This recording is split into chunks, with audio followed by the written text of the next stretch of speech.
الشيطان الرجيم بسم الله الرحمن الرحيم يا أيها الذين آمنوا إنما الخمر والميسر والأنصاب والأزلام رجس من عمل الشيطان فاجتنبوه لعلكم تفلحون. وقال رسول الله صلى الله عليه وسلم لا تشرب الخمر فإنها مفتاح كل شر أو كما قال عليه الصلاة والسلام. وقال تعالى في شان حبيبه آمرا ومخبرا إن الله وملائكته يصلون على النبي يا أيها الذين آمنوا صلوا عليه وسلموا تسليما.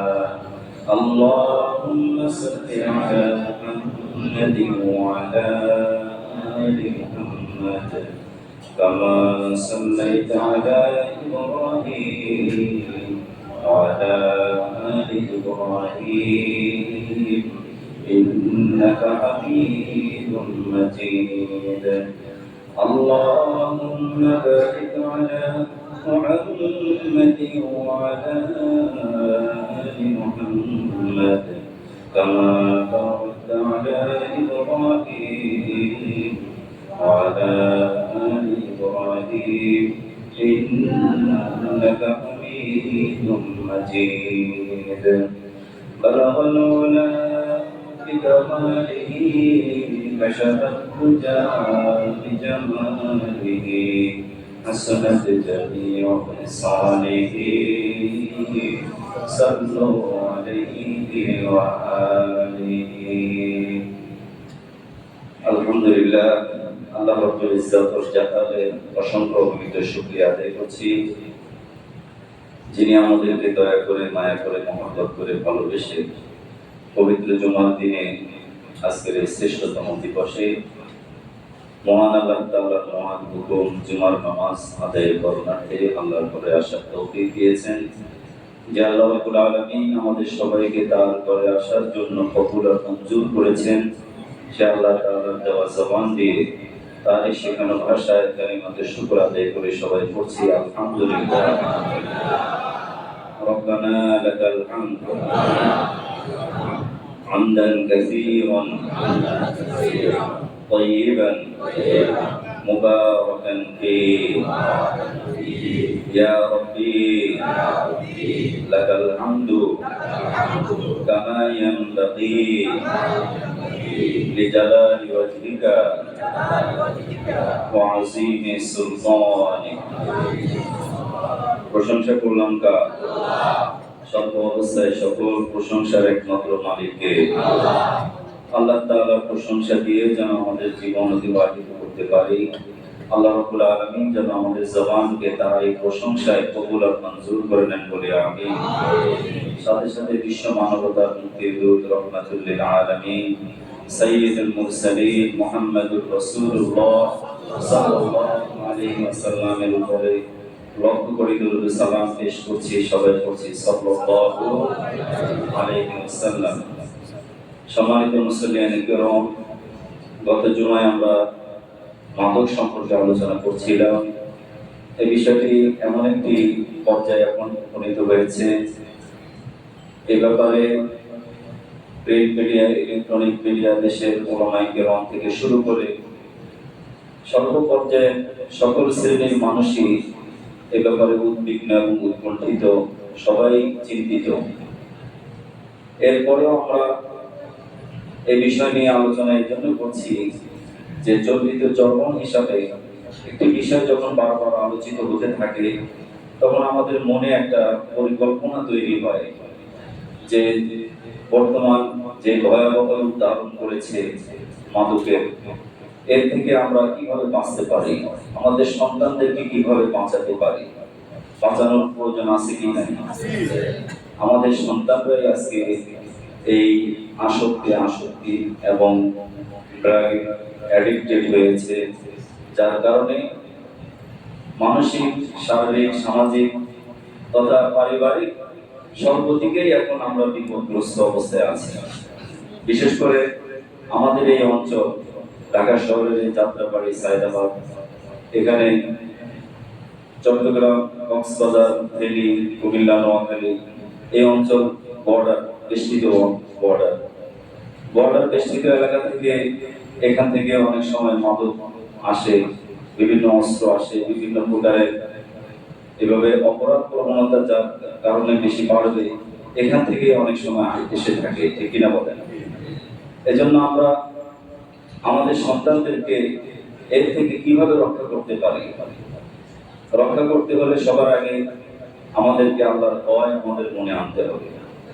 আল্লাহর ভয় ছাড়া, তাকওয়া ছাড়া অন্য কোনো মাধ্যম নেই। আমি যতই শাস্তি প্রয়োগ করি না কেন, যদি মন থেকে একজন মানুষের পরিবর্তন না করতে পারি, মনের ভিতরে যদি প্রবেশ করে আল্লাহর ভয় প্রবেশ করাতে পারি, তাহলে আশা করা যায় ওই ব্যক্তি সকল অন্যায় কাজ ছেড়ে দিবে এবং অপরাধ প্রবণতা তার কমে যাবে, ঠিক কিনা বলেন? এজন্য মুহতারাম নাযিরিন, আল্লাহ রাব্বুল আলামিন পবিত্র কোরআনে এটাকে অপবিত্র বলেছেন এবং শুধুমাত্র অপবিত্র বলেননি, সাথে সাথে শয়তানের কাজ বলেছেন যে ফাওয়াইস, এবং সাথে সাথে এটা শয়তানের কাজ। ফাজিতানিবু, তোমরা এটা ছেড়ে দাও। আর ছাড়লে কি হবে? আল্লাহ রাব্বুল আলামিন অত্যন্ত চমৎকার ভাবে বলেছেন, কেউ যদি এর সাথে জড়িত হয় এবং জড়িত হবার পরে আল্লাহর ভয় তার ভিতরে জাগ্রত হয়, পরবর্তীতে এটা ছেড়ে দেয়, আল্লাহ রাব্বুল আলামিন দুনিয়া এবং আখিরাত উভয় জাহানে তাকে সফলতা দান করবে। সফলতা আমাদের প্রয়োজন আছে না? এই সফলতা দান করার স্বীকৃতি দিয়েছেন কে? আল্লাহ। প্রতিশ্রুতি দিয়েছেন এবং আল্লাহ রাব্বুল আলামিন আরো আমাদেরকে সতর্ক করছেন যে এর মাধ্যমে তোমার নিজের স্বাস্থ্যহানি ঘটছে, তোমার লিভার নষ্ট হচ্ছে, পাকস্থলী নষ্ট হচ্ছে, মস্তিষ্ক বিকৃত হয়ে যাচ্ছে, হিতাহিত জ্ঞান শূন্য হয়ে পড়ছে। এটা হলো ইহকালীন অপকারিতা, যে একটা মানুষ সে দুনিয়াতে নিষ্পাপ শিশু হয়ে জন্মগ্রহণ করে, তার কোনো গুনাহ থাকে না, অন্যায় থাকে না, পরবর্তীতে পারিপার্শ্বিক, সামাজিক বিভিন্ন প্রকারের সংস্পর্শে এসে সে মারাত্মক অপরাধী হয়ে পড়ে, ঠিক কিনা বলেন?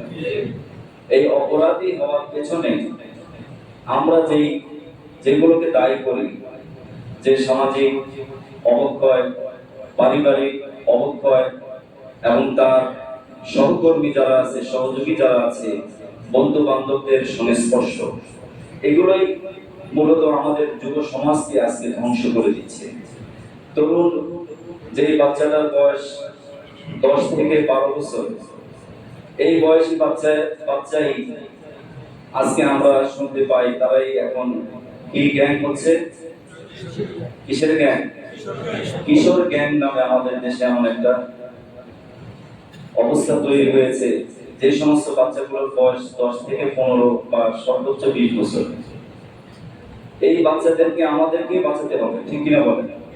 বাঁচাতে হলে সবার আগে আমি যদি আল্লাহর ভয় করি, আল্লাহকে যদি আমি ভয় করি, আমার সন্তানকে 7 বছর বয়স হওয়ার সাথে সাথে তাকে আমি নামাজে অভ্যস্ত করি। যখন সে কথা বলা শিখবে, তার এই কচি কণ্ঠে সবার আগে আমি তাওহীদের যে ধ্বনি, লা ইলাহা ইল্লাল্লাহ মুহাম্মাদুর রাসূলুল্লাহ তাকে শিখাই। এই তাওহীদের ধ্বনি যখন তার জবানে উচ্চারিত হবে, এটা আস্তে আস্তে আল্লাহ রাব্বুল আলামিন জবান থেকে শুরু করে তার কলব এবং হার্টকে এমন ভাবে তাওহীদের উপরে প্রতিষ্ঠিত করবে, পরবর্তীতে সঙ্গদোষে আর সে নষ্ট হবে না। এজন্য আমি তার যে শিক্ষাঙ্গন বেছে নিব, যেখানে শিক্ষা গ্রহণ করলে সে একজন আদর্শ মানুষ হবে, নেশামুক্ত হবে, নীতি নৈতিকতা সম্পন্ন হবে, মোরালিটি শিখবে, আদর্শ শিখবে, তার কথা আচরণ সবার কাছে গ্রহণযোগ্য হবে, এমন শিক্ষাকে আমি সবার আগে বেছে নেওয়া উচিত। ঠিক কিনা বলেন? সবার সাথে পাল্লা দিয়ে, সবার সাথে প্রতিযোগিতা করে আমি আমার সন্তানকে এভাবে উচ্চ শিক্ষায় শিক্ষিত করব, কিন্তু নীতি নৈতিকতা দিব না, এটা আমার আপনার জন্য হিতে বিপরীত হয়ে যাবে। অনেক সময় আমরা পত্র পত্রিকায়, প্রিন্টিং মিডিয়ায়, ইলেকট্রনিক মিডিয়ায় বিভিন্ন খবরাখবর পাই যে এখন এই তরুণ যুব সমাজ তারা সঙ্গদোষে প্রাতিষ্ঠানিকভাবেই আজকে ড্রাগে অ্যাডিক্টেড হচ্ছে, প্রাতিষ্ঠানিকভাবেই তারা মাদকাসক্ত হচ্ছে, প্রাতিষ্ঠানিকভাবেই বন্ধুদের সংস্পর্শে এসে সেইভাবে ক্লাস টাইম শেষ, তারপরে ক্লাসে বসে মাদক সেবন করছে। এরকম ঘটনা আছে না নাই? আজকে খ্রিস্টান বিশ্ববিদ্যালয় থেকে শুরু করে অর্থাৎ প্রাথমিক স্কুলে আমরা কেন বারবার বলছি যে প্রাথমিক বিদ্যালয়টা হবে সন্তানের সবচেয়ে বেসিক এবং পিলার তৈরি হবে, সে তার সম্পূর্ণ এভাবে ভিত্তি এবং এমন একটা শিক্ষা দিয়ে তার ভিত্তিটা তৈরি করতে হবে যে শিক্ষা শুরু আছে যে শিক্ষার শুরু রবের নামে, সেই শিক্ষার শেষ হবে রবের নামে। দুনিয়া সে অবশ্যই সফলতা লাভ করবে এবং আখিরাতে আল্লাহ রাব্বুল আলামিন তাকে চূড়ান্ত সফল করবে। আজকে মাদকের অপকারিতা সম্পর্কে আমরা সবাই জানি। নবীজি সাল্লাল্লাহু আলাইহি সাল্লাম কত চমৎকার একটা কথা বলেছেন যে লা তাশরাবিল খামরা, যে তুমি মদ পান করো না। কে বলেছেন? আমাদের প্রিয় নবী জনাব রাসূলুল্লাহ সাল্লাল্লাহু আলাইহি সাল্লাম বলেছেন। তিনি বলেছেন বাইন্নাহা, নিশ্চয়ই এই মাদক, মিফতাহুন মানে চাবি, মিফতাহুন মানে কি? চাবি। চাবি দিয়ে আমরা কি করি? তালা করি, বাড়িতে প্রবেশ করি। মিফতাহু কুল্লি শাররিন, যত প্রকারের অপরাধ রয়েছে, যত অনিষ্টতা রয়েছে, যত বিপদ রয়েছে, যত মুসিবত রয়েছে, যত অশান্তি আছে, সকল অশান্তির চাবি হলো এই মাদক। ঠিক কিনা বলেন? এজন্য মুহতারাম হাজিরিন, আমরা যারা এখানে আছি, যারা আমার কথাগুলো শুনছি, আমরা প্রত্যেকেই যদি আমার নিজ অবস্থান থেকে আমার অধীনস্থ যারা আছে, আল্লাহ রাব্বুল আলামিনের তৌফিক অনুযায়ী আমার আন্ডারে, আমার অধীনে যাদের ভরণ পোষণ হয়, যাদের খাবারের জন্য আমি কষ্ট করি, যাদের রুজির জন্য আমি তার থেকে তারে ঘুরে বেড়াই,